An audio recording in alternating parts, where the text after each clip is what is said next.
देखिए, आज ये प्रेस मीट का जो मकसद है वो ये है कि जिस तरह के मुसलमानों में रमज़ान का महीना है, ये बहुत पाक पवित्र महीना और बरकत वाला, अज़मत वाला और मुक़द्दस महीना है।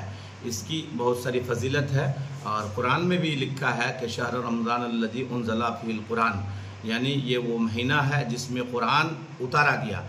और कुरान वो किताब है जो हुदल लिन्नास, यानी कुरान की अलहम्दु से लेके वन्नास तक पूरी दुनिया के लिए राह हिदायत है, गाइडेंस की चीज़ है। वो सिर्फ मुसलमानों के लिए नहीं, क्योंकि कुरान खुद कहता है, जिसमें अल्लाह ताला कहता है कि हुदल लिन्नास, ये वो किताब है, ज़ालिकल किताब हुदल लिन्नास, ये वो किताब है जो लोगों की हिदायत के लिए है, लोगों को बुराई से रोकने के लिए है, लोगों को गाइडेंस बताने के लिए है। तो वो कुरान जो उतारा गया अल्लाह के नबी प्रोफेट मोहम्मद सल्लल्लाहु अलैहि वसल्लम पर, वो रमज़ान के महीने में। तो रमज़ान के 30 रोज़े आज मुकम्मल होने जा रहा है। जैसा कि आप मीडिया बंधु के माध्यम से पता चला कि आज शायद सऊदी अरबिया में जो है ईद हो गया है और कल इंशाल्लाह हमारे हिंदुस्तान में और ममालिक में ईद होगा।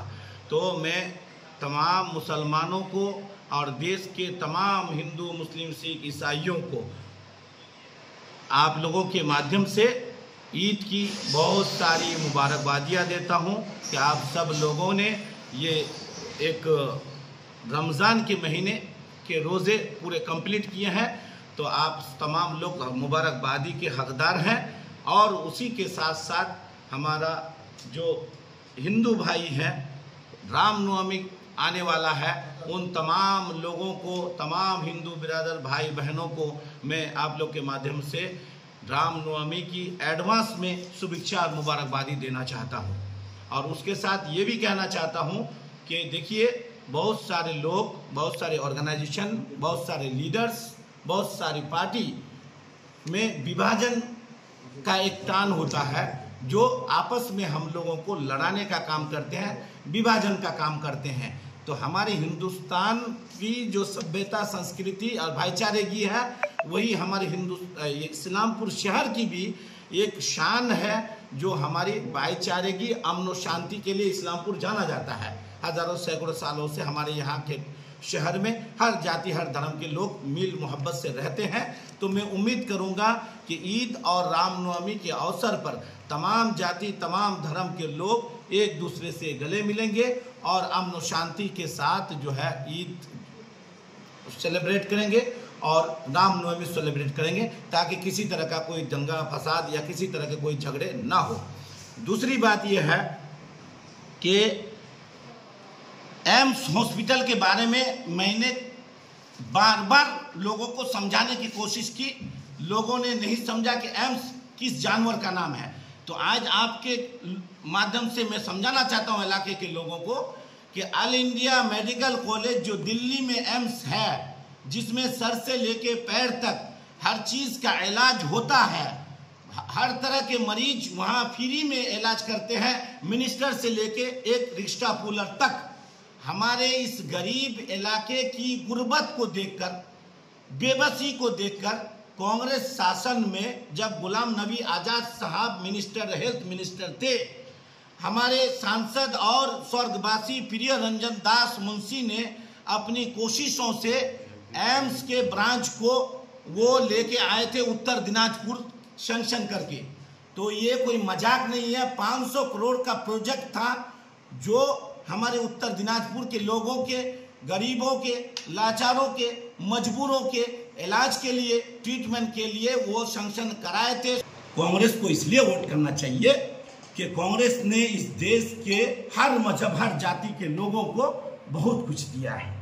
आज देश में जो कुछ भी है, ये कांग्रेस का मरून मन्नत है, कांग्रेस की कोशिश है, कांग्रेस के विजन की वजह से आज आप रोड के जाल जो देख रहे हैं, रेलवे की जो जाल देख रहे हैं, एयरपोर्ट जो आप देख रहे हैं, मेडिकल कॉलेज आप जो देख रहे हैं, नर्सिंग कॉलेज जो आप देख रहे हैं, IITs, IIMs जो आप देख रहे हैं, और जितने स्कूल, नवोदय विद्यालय जो आप देख रहे हैं, केंद्रीय विद्यालय जितना आप देख रहे हैं, जितने शिक्षा संस्थान आप देख रहे हैं देश में, जितने इंडस्ट्रीज देखते हैं आपने देश में, ये तमाम चीज़ कांग्रेस की कोशिशों और कांग्रेस की बलिदान और योगदान की वजह से है।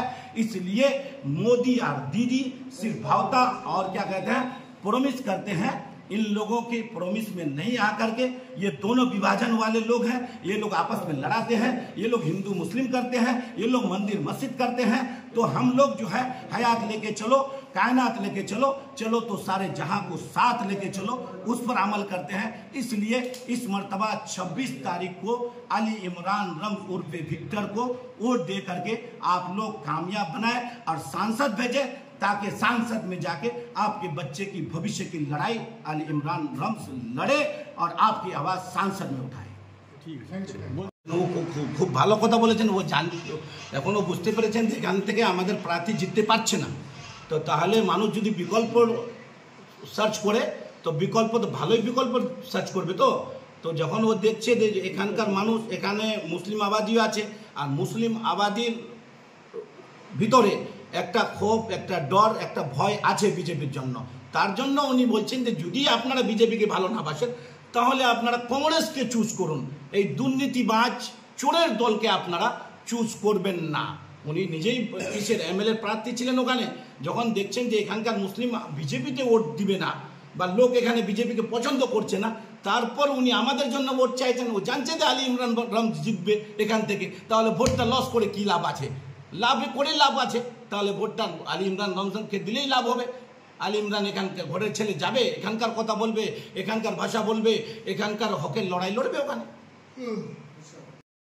आपस में भेदभाव था, आपस में लड़ाई मार था, आपस में गाली गलौज था। अभी जो है तमाम लोग एक ही बैनर, एक ही गाड़ी में चढ़ करके कृष्ण कल्याणी के लिए वोट मांगते हैं। और इनका वोट मांगने का तरीका बहुत अनोखा है, निराला है, यूनिक है। और मुद्दा इनका क्या है कि हमको वोट दे दो, नहीं तो बीजेपी आ जाएगी।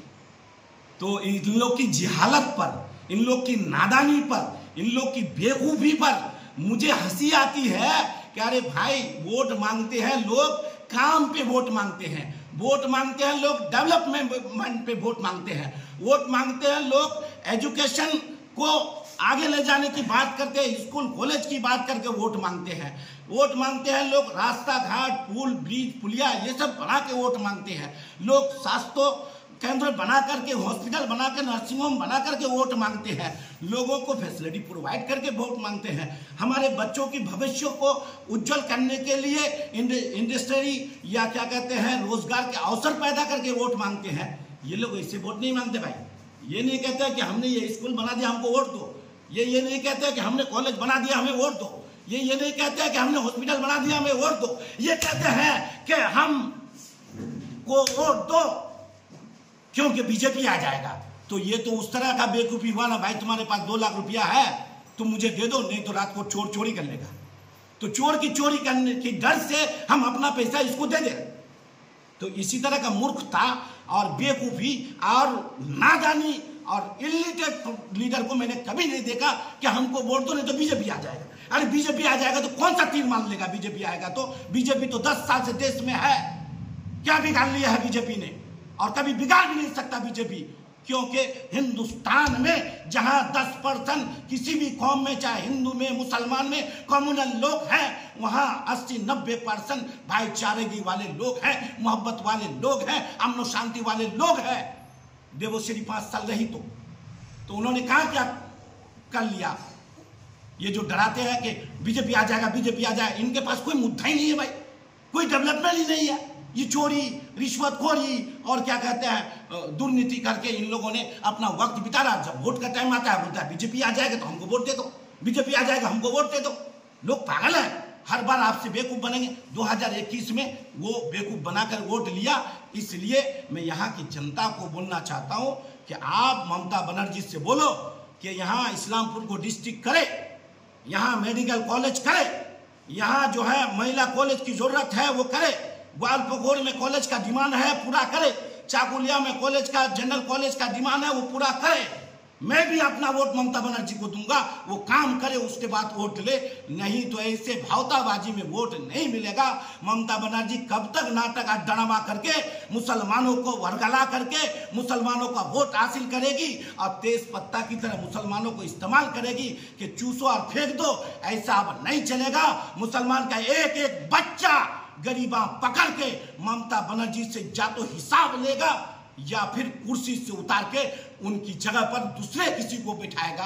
अब वो सब भावताबाजी नहीं चलेगा, झूठ नहीं चलेगा, वादा नहीं चलेगा, ढोकोसला नहीं चलेगा, नोटंकी नहीं चलेगा। काम करो, वोट लो, यही हमारा नारा होगा। अगर काम नहीं कर सकते हो तो कुर्सी को छोड़ना पड़ेगा, ये हमारा वार्ता है।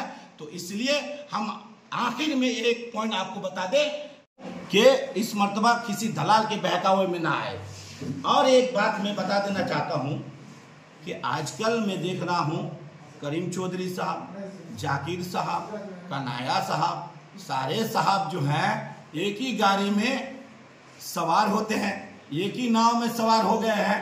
तो जिस करीम चौधरी साहब जो हमारे यहाँ के एमएलए हैं, वो गाली देते नहीं थकते थे जाकिर हुसैन साहब को, ब्लॉक प्रेसिडेंट है, उनको बार बार गाली देते थे कि जाकिर आदमखोर है, जाकिर हथियारा है, जाकिर को करीम चौधरी साहब बोलते थे कि वो लुटेरा है, वो साइकिल चोर है। ये सारे चीज करीम चौधरी साहब बोलते थे कि उसको हटाओ, उसको हटाओ। उनके लिए वो विद्रोही हो गए, आंदोलन किए कि जाकिर ऐसा है, जाकिर वैसा है, जाकिर ऐसा है। तो आज क्या ऐसी मजबूरी हो गई करीम चौधरी साहब की कि जब मीडिया बंधु आप लोग पूछते हैं कि भाई आज जाकिर साहब, कन्हैया साहब, आप लोग एक ही टेबल में बैठे हैं, एक ही साथ उठ रहे हैं, एक ही साथ गाड़ी में सवार होकर कल्याणी के लिए वोट मांग रहे हैं, तो उन्होंने बोला कि नहीं नहीं अभी ये सब नहीं, हम लोग सब एक हैं।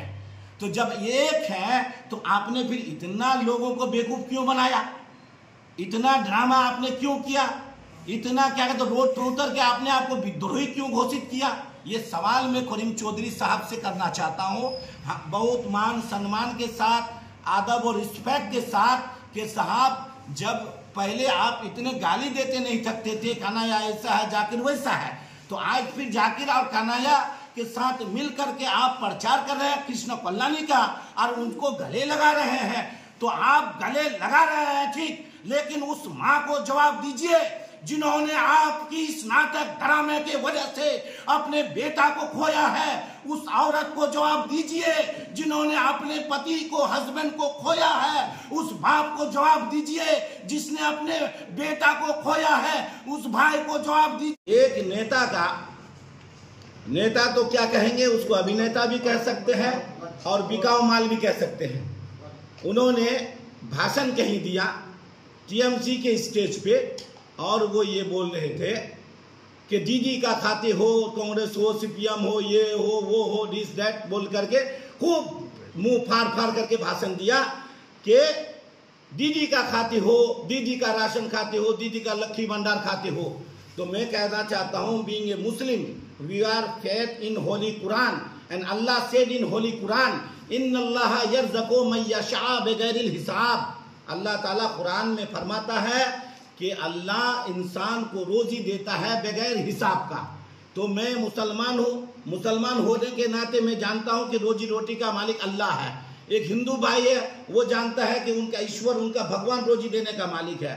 तो ये नेता जो है अनपढ़ है, ना नासमझ है, ना पैसों में बिक चुका है, अपना ईमान, अपना धर्म, अपनी जात सब कुछ बेच चुके हैं कि वो ये कहते हैं कि दीदी का खाते हो। दीदी क्या लोगों को रोजी देता है? रोजी देने का मालिक तो अल्लाह है, रोजी देने का मालिक तो भगवान है। हिंदू भाई भगवान ईश्वर को मानते हैं, हम अल्लाह को मानते हैं। अल्लाह खुद कहता है कि इन्नल्लाह यर्ज़क़ु मन यशा बिगैर हिसाब। तो ये जाहिल आदमी लोगों को ये बोलता है कि ABCD नहीं आता है सादिक को, तो ये जाहिल आदमी कह रहा है कि रोजी रोटी जो है ममता बनर्जी दे रही है।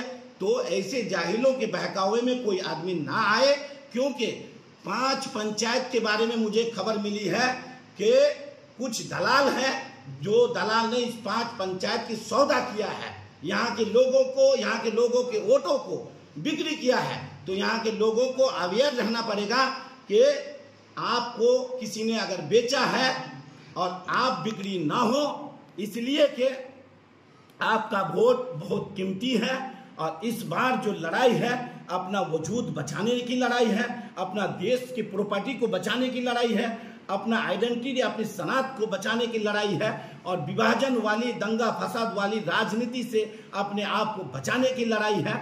इसलिए जो है ऐसे नेताओं के बहकावे में कोई ना आए और वोट देते वक्त अपने इलाके का जो नौजवान अली इमरान रम्ज उर्फ विक्टर खड़े हुए हैं, उनको लोग सपोर्ट करें, क्योंकि पहली बार ऐसा हुआ है कि हमारे इलाके का नौजवान जो हमारी भाषा समझता है, जो हमारी बातों को समझता है, जो हमारे कल्चर को समझता है, जो हमारे दुख दर्द को समझता है, जिसके पास जाके हम अपनी परेशानी में जाके खड़े हो सकते हैं, अपनी परेशानी बता सकते हैं। और ये हुआ भी है कि जब वो चाकुलिया में एमएलए हुआ करते थे और 2024 का जो ये लोकसभा का इलेक्शन है, ये बहुत ही महत्वपूर्ण इलेक्शन है, बहुत ही अहमियत का हामिल है, क्योंकि इस बार का इलेक्शन आज़ादी के बाद पहला इलेक्शन होने जा रहा है, जहां लोगों की तकदीर और देश की तस्वीर दोनों का फैसला करेगा। तो इसलिए मैं कांग्रेस के ब्लॉक प्रेसिडेंट होने के नाते कुछ बात इलाके के लोगों के सामने रखना चाहता हूं, देश और प्रदेश के लोगों के सामने रखना चाहता हूं। वो ये है कि 26 तारीख में लोकसभा इलेक्शन है, हर पार्टी अपना कैंडिडेट दिया है। हमारे पार्टी ने अली इमरान रम्ज उर्फे विक्टर को यहाँ रायगंज कॉन्स्टिट्यूएंसी से प्रार्थी किया है। तो उसी रिलेटेड में कुछ बातें कहना चाहता हूँ कि ममता बनर्जी की हुकूमत या ममता बनर्जी की सरकार या ममता बनर्जी हमारे बंगाल के मुसलमानों को सिर्फ और सिर्फ इस्तेमाल किया है उन्होंने अपनी पॉलिटिक्स को चमकाने के लिए, अपनी कुर्सी को बचाने के लिए और अपने पावर हासिल करने के लिए। क्योंकि यहाँ जब उत्तर दिनाजपुर या नॉर्थ बंगाल में मुसलमानों की इतनी आबादी होने के बाद भी ममता बनर्जी ने डिस्ट्रिक्ट प्रेसिडेंट किसको बनाया? के कन्हैयालाल अग्रवाल को, जबकि उत्तर दिनाजपुर रायगंज कॉन्स्टिट्यूएंसी में मुसलमानों की आबादी अच्छी खासी है। उसके बाद उन्होंने उम्मीदवार एमपी का किसको बनाया? वो भी के ये कृष्ण कल्याणी को, ठीक है। फिर उन्होंने अपनी पार्टी के युवा प्रेसिडेंट किसको बनाया? वो भी लगभग केजी या के कौशिक कुमार को। तो इसका मतलब ये है कि तमाम पार्टी की बड़ी पोस्टों में आपने कृष्ण कल्याणी को बनाया, कन्हैयालाल अग्रवाल को बनाया, कौशिक गुन को बनाया। तो बाकी जो मुसलमान लीडर हैं वो लोग क्या इस लायक नहीं है? चाहे हमीदुल साहब हो, करीम चौधरी साहब हो, गुलाम रब्बानी साहब हो, मिनाज साहब हो, यहाँ तो और भी मुसलमान लीडर हैं, लेकिन उनको इस लायक क्यों नहीं ममता बनर्जी समझती है? उनको सिर्फ वोट कलेक्टर बना करके और वोट हासिल करने के लिए मुसलमानों में छोड़ देती हैं। बाकी जितने ओहदे हैं वो तमाम जो है वो दूसरे बिरादरी के लोगों को देती है। ये ममता बनर्जी से एक सवाल है और इलाके के लोगों से सवाल है कि यहाँ के मुसलमान सिर्फ ममता बनर्जी को वोट देने के लिए बड़े ओहदे किसी को नहीं मिलते हैं।